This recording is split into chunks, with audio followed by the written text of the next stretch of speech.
Welcome to Ingredient Insiders. I'm John Magazzino. And I'm Andrea Parkins. Thanks for watching this clip of our interview with Tai Dang. For the full episode, find us on Apple, Spotify, or wherever you listen to your podcasts. Links in the description below. Let's talk about broccoli. I have one more we're talking about I have one more question before we get into broccoli. Right. And then I'll have probably one more. It's a short one. Okay.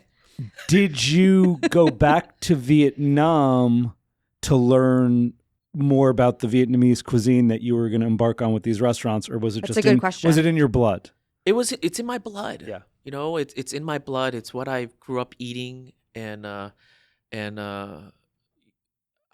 travel. I take guests to Vietnam, but yeah, I get inspired. I learn as I go. But yeah, it was always in me to really do this. And of course, there's that Vietnam-France connection Correct. too. Yeah. Through colonial times and Right. all that. Mhm. Okay, Broccoli. broccoli. Yes. So wait, not Tai. just broccoli. Bimby broccoli. Baby broccoli. Why did you want to talk about it? It's a product that I've been using for the past year and a little over a year now. I don't even know what this is. How so do you spell I it? had It's to Bimmy? So chat Bimi, GPT it. B-I-M-I. B-I-M-I It's the brand, broccoli. right? Okay. Baby broccoli. But the parent company is Ca Phe Seeding Corporation, and it's a Japanese company in Yokohama. It's like south of Tokyo. This isn't broccolini. No. Here is this. This is Okay. crazy. It is broccolini. Oh. Broccolini was the name that was created when it entered the market some 30-something years ago. So it was just marketing? Yes. Interesting. But it's baby broccoli, but it's not even baby broccoli. It's a hybrid between Chinese kale, Yeah. which is gailang, and broccoli. Sakata holds the biggest market share in seeds for broccoli. If you want amazing broccoli, they have it. But Sakata also preserves seeds that are like, if you hear about Japanese melon, they are known for Japanese melon, right? And so this The company, like fancy, beautiful, beautiful, I mean, $1,000 the one I was melon going to say that they melons. sell for hundreds and hundreds of dollars. Yeah? Yeah. I mean, but they came to America, I think in the 70s or earlier. You got to check me on that I'll fact one. check you. Yeah. But they have divisions over the country. And since the parent company that they are the parent company now that they're rebranding it, but Bimi Baby Broccoli has been over Europe as Bimi Baby Broccoli, but in the U.S. market, it's been known as broccolini. That's so funny. Right? But a lot of people don't understand. A lot of my chef friends too thought it was a true like breed or like, you know, single origin, like pure, but it's not, right? It's a hybrid. And it's through decades of crossbreeding those two different vegetables, but it's in the same family. So what does it taste like? Amazing. It tastes incredible. I want to ask another question before we go there. Why? Because this is the question you love to ask, which is, you could have chosen like Vietnamese coffee beans, truffles with your background, like all of these Michelin 3-star restaurants. Why in the world do you want to talk about broccoli? Because this product to And me, I love broccoli. I'm sorry. There was definitely judgment in that question, John. I am a broccoli I love fiend. broccoli. I'm not like George Bush. I love broccoli. Same. No, when I was a kid, I swear to God, this story, my grandmother, she had a chocolate bar and broccoli, and she held it in front of me, and I was like 2 years old, and I went, broccoli. really, Like I love. Ty, she makes stories up like that. I don't believe that. I don't believe that. All right, we'll have a seance. We'll get my grandmother here, and she will qualify that story. I'm just kidding. I believe you. But why broccoli? Yeah, why? Tell us. you know, I fell in love with this product. I love broccolini, right? But I didn't like how inconsistent it was as the market changed. Then as I started to dive deep into it, Bimi Baby Broccoli reached out to me, and I am sort of their ambassador and the face of the brand here in the U.S. And I already loved that product. And then I got schooled and learned more about it and more about the parent company. And I was like, oh my goodness, all these years that I've been eating broccolini at restaurants and at Italian restaurant, right? You see it sauteed with some garlic, olive oil, and a little red pepper flakes. And my wife and I love cooking it ourselves at home too. But then finding out Bimi Baby Broccoli and understanding that how our food works and how do we get product to the shelves, to restaurants, to chefs.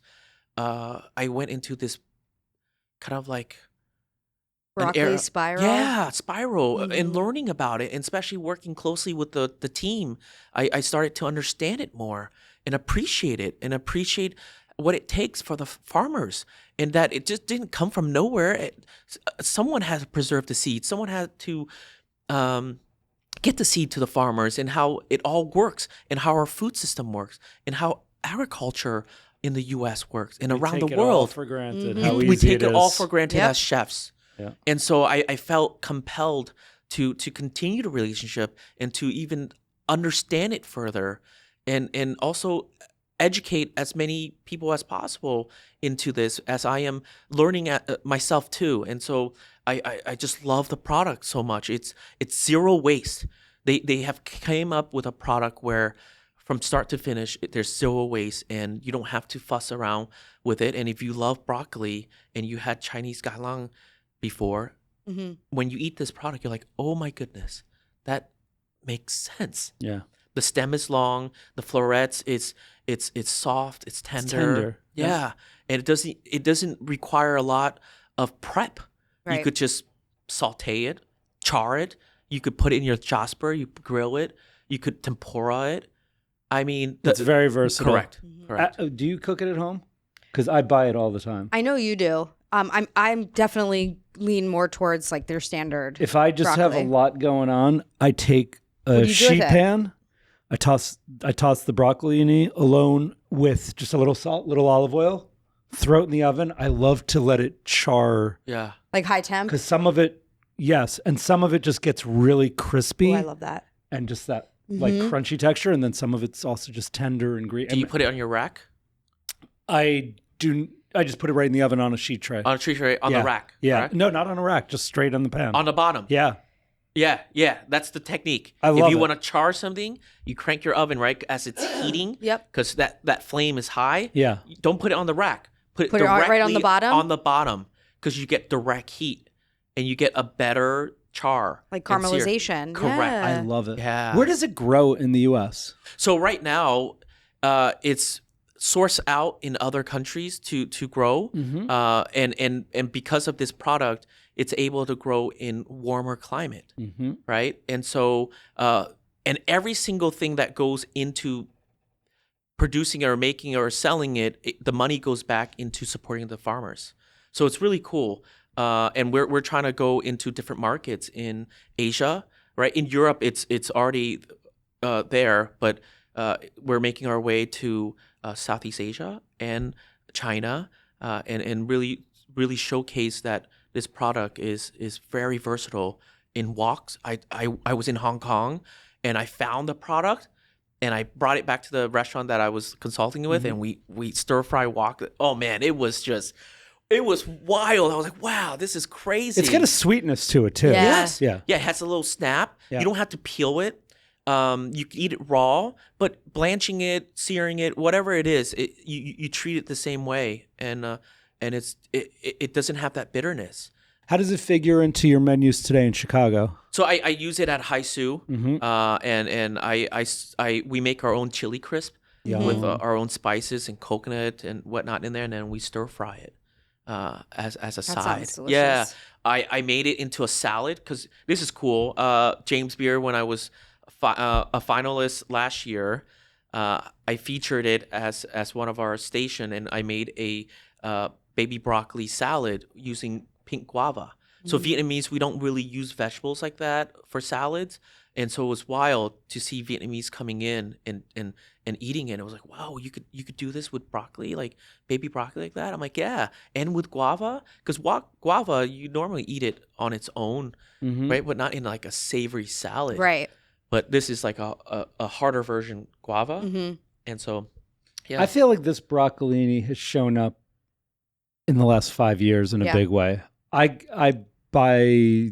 see it at my regular supermarket. I see it at Trader Joe's, obviously Whole Foods. You know what else I've been seeing in the last 3 to 4 years that I've fallen in love with? Same family, but different product, is that the cauliflower Yes. I don't know what that's called. I don't know what I know what It's you're like talking the little about. thin florets. Yes. It's Yeah. not cauli. It doesn't have the bulb head. Yeah, correct. But it's almost like the broccolini of cauliflower. Yes. Who knows what it's called? Yeah. But And they're great. Another right? great product. Yeah, another great product. Much sweeter. Yeah. Yeah, it's really good. These are like the entry level vegetables for because there are people who don't like broccoli, which I've never. I don't understood. understand. I think it's like a scary food, right? Like a child sees it and they're like, "What is that?" I got again, not to digress. I was turned on to broccoli at a young age by my Italian grandmother, and to this day, she's long gone. But I call it Grandma Nancy's broccoli, and even Lauren at home is like, "Why don't you make Grandma Nancy's broccoli?" It's just broccoli. I peel the stems, split it. I might blanch it if I feel like it's going to be a little tough, but then I just put it on a sheet tray, cover it with either minced garlic or even if in a pinch, garlic powder, breadcrumbs, Parmesan, a little butter, olive oil, and throw it in the oven. And it makes like a broccoli gratin. Yeah. Right. Italian It sounds style, really good. and it's so good. Yeah. And but It I hits grew up every on time. that. Yeah.